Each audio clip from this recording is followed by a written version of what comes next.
এইবার স্টুডেন্টের মধ্যে প্রশ্ন হচ্ছে, স্যার কিছু এক্সাম হল বোর্ড অ্যালাউ করছে, কিছু এক্সাম হল বোর্ড অ্যালাউ করছে না। ইভেন এমন দেখা যাচ্ছে কিছু এক্সাম হল জলের বোতল অ্যালাউ করছে না। এই মুহূর্তে দাঁড়িয়ে স্টুডেন্টরা কি করবে? দেখো, এইটা তো একান্তই পরীক্ষার সময়ের প্রশ্ন। সবথেকে বড় স্টুডেন্টদের ক্ষেত্রে সমস্যা যেটা হয় সেটা হচ্ছে জীবনের প্রথম একটা পরীক্ষা, যেটা সরকারি স্তরে, এবং যে পরীক্ষাটাকে সে প্রথমবারের জন্য দিতে যাচ্ছে, ফলে তার মধ্যে তো ভীতি কাজ করে। এখন কিছু রুলস আছে যেগুলোকে গভর্নমেন্ট পরীক্ষার্থীদের জন্য তৈরি করে আগেই আমাদের মাধ্যমিকের সেন্টারগুলোতে পাঠিয়ে দেন। আচ্ছা। তো সেই রুলসগুলোর ক্ষেত্রে এই বোর্ড বা জলের বোতলে অ্যালাউ করার কোনো রুলস সেখানে নেই।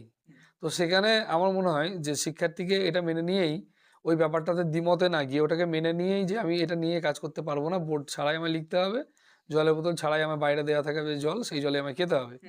যেখানে জলের ড্রামের ব্যবস্থা করা হয় বা অনেকের ক্ষেত্রে গ্লাসের ব্যবস্থা করা হয়, সেখানে গিয়ে আমাকে পান করতে হবে।